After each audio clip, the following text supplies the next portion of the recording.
Hi, everyone, and welcome to another podcast of Unpacking Organizations. Good morning, Shradha. How are you? Good morning, Rupert. I am doing great. It's actually good afternoon for you. It's good afternoon for me, and yes. good evening in New Zealand. Actually, good morning. No, it's the morning, whatever. So Okay. we're going to do an explainer. hmm And we haven't done an explainer for a little while. So Yeah. the explainers around terminology. People talk about skills, they talk about capabilities, they talk about competencies, they talk about systems, process, they talk about lots of different things. And I think a lot of the time people just get confused because the language is not clear. hmm So the purpose of this podcast is, can we explain what's a capability versus what's a competency? Unpacking Organizations, the Practitioners Podcast. Sponsored by Orgvue. Yes. So Shradha, do you want to kick us off? What is Absolutely. a competency?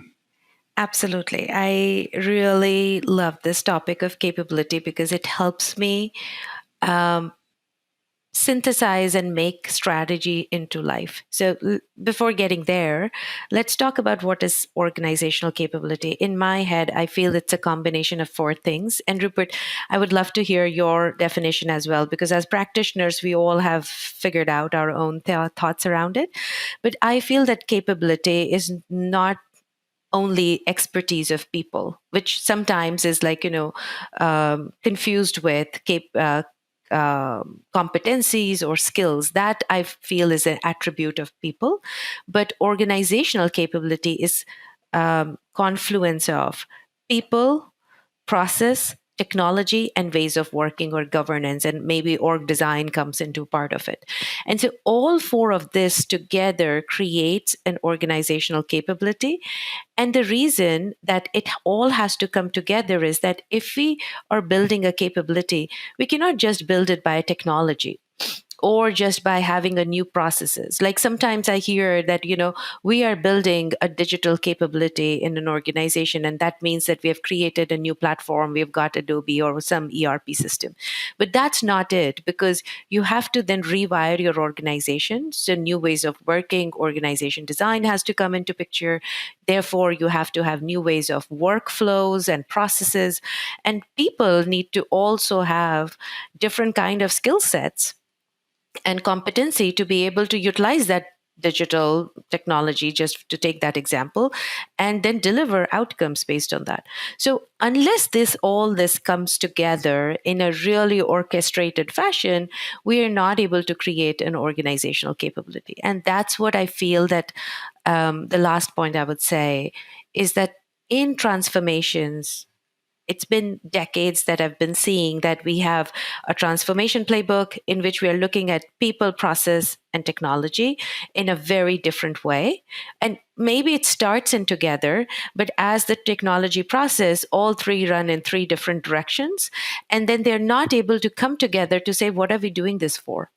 And strategy sometimes becomes very elusive because it's a North Star, it's a guiding factor.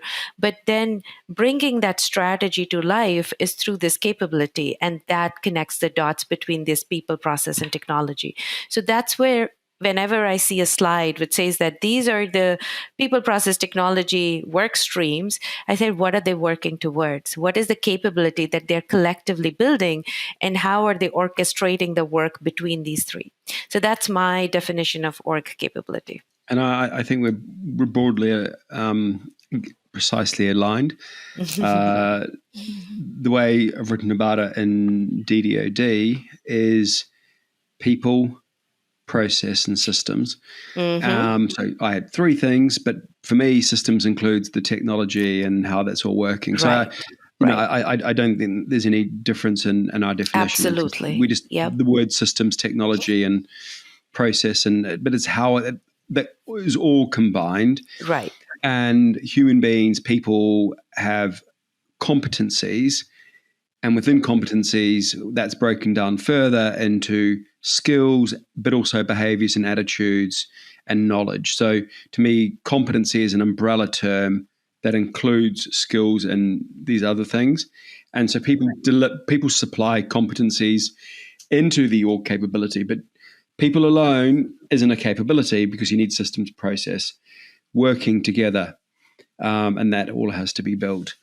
And just to echo, people talk about core capabilities and link that to strategy. So what is core? What's really what are the things? It's Jim Collins in Good to Great. He says, "What do you need to be the best in the world at?" Under his hedgehog principle, and to be the best in the world at something, he's really talking about what capability do you need to have to be the best in the world at, and you can't be the best at everything. Clearly, no organization can be. So strategy is really about saying, well, and what are we going to be the best at? And that when you say that is specific capabilities that you have that no one else can have at the same level. And actually, what's also interesting in his frameworks, he talks about passion, where you have genuine passion for that, and then an economic model so you can make money. So that's a shout out to Jim Collins and good to great. But I think that shows how that thinking is more of a strategy book, how that kind of aligns into this thinking. And Michael Porter talks about activity systems. And activity systems, I actually think he's talking a lot about capabilities and how they all, and what he, in his system, he has them all linking together. And so there's a Southwest case study and IKEA and what have you. And again, those are all basically how the capabilities are fitting to make you achieve your strategy, of which people is one component. And map within that, people say, well, the world changes with systems. AI comes along, the big buzz of today, and that's a system change that can change the role that people do, right? And sometimes you talk about automation or having bots do things, and other, or we outsource that capability to someone else. And so these, to me, are all organization design constructs, really. And so within org design, you have to be thinking about not just the people, but also how that's interacting with the systems, and therefore the process, which is the work, and how that work happens. Absolutely. And that helps us, like we recently talked about a trap around how not to design around people. So actually you bring a really good point that when we are doing work design, we have to think about all these components, not just a structure, not just reporting relationship, not just people, but also about how the work gets done, what's the flow of work, what technology is getting included in, what automation is there. And that creates org design, and that makes it so complex, but also so exciting. So, and it's complex, but it's not. Yes, it's complex because it's systems thinking. Right. But it's not like you can break it down and you can work it through. Yes. And if you don't, that's why people fall over and they stagnate and they struggle. And see, all the good problems in the world are complex, so we cannot shy away from complexity. It's about how do we know the components of the complexity so that we are breaking it down in the right way, and looking at all of it as we design it. But also make the complex simple. When you've understood something, it's no longer complex. That's another thing, because it's it becomes simple because you go through the journey and actually it's all clear. And so a good design, again, it feels simple because all the points, but to get to the simplicity, you have to go through the complexity to work it out. I love that point, actually. And that's Rupert. a bit of and people like you and I, Shradha, we that's what we love doing. We love going through that wrestle. But if the design that comes out seems complex to the organization, then you've probably failed. That's a fantastic point, actually. I love that point because, yes, we cannot shy away from complexity, but as an outcome of going through that wrestling, it has to create a simple design. And I truly, truly believe that, because if the design is not simple, if it is taking too much time to implement, that means we have lost the battle. We've lost the wrestling. People don't understand it. The people just don't, get it, which is to me, it's the power of the one page. You have to be able to distill, and that's the operating model work. You have to distill it down onto one page so people get it. okay, I understand the model, I understand the principles. And then below the iceberg, there's all the workings and the role design. But conceptually, it has to be coherent. Right. And I think that's probably why people struggle as well, is they let the complexity overwhelm them, maybe because they get stuck in it. That is so true. Working it all the way through. Like a good strategy becomes very clear. It's obvious in hindsight. It's trivially simple in hindsight. So there's a little bit of a paradox there. I agree with that. And I love that you brought it up. I think also, as you were talking, I realized that once we have articulated, because articulating what we want to be good at is also not easy. So once we articulated the organizational capability, it is also easier to align on design criteria and design principles, because then you're always going back into that and saying that this is why we're doing it. And this is why we are ready to deal with the conflicts. And this is why we are connecting the dots across this system so that we can yield something more simpler.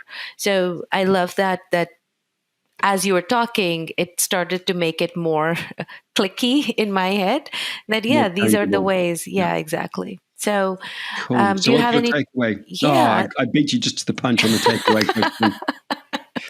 Okay, I will go. So my takeaway, I think, is whenever you are tasked with an org design work or anything related to that, always ask that what we are doing this for. Always ask what is the organizational capability we are building in around us, because that will give you so many other answers. And to your point, Rupert, will help us go through the loop of complexity so that we can emerge in a more simpler manner. So always ask this question, that what capability are we building? And be prepared that you will not get the answer upfront, because nobody might be able to articulate it for you. But be at it and always get this answer as you're doing this org design work, because it is very crucial in order to do that. That also becomes a metrics that we are doing this org design because we are able to create that capability in the organization. So big takeaway, but that's mine. What's yours, Rupert? Cool. It's all connected. Mm-hmm. So if you're going to do systems change, there's going to be, in order to improve your capability, there's going to be a consequence in terms of process and people. Right. If you do a process change, it's going to have an impact on systems and people. If there's a people change, it might have a, changing the structure of people. Yes. New competencies, it might have an impact on systems and on processes. So I Drucker said, understand the work and then the workforce, I think is a connected point to this. It's all connected. I love that. Amazing. Point. Well, thank you, Shradha. Thank you so much. Thank you, Rupert. Until next time. Bye now. Unpacking Organizations, the Practitioners Podcast. Sponsored by Orgvue.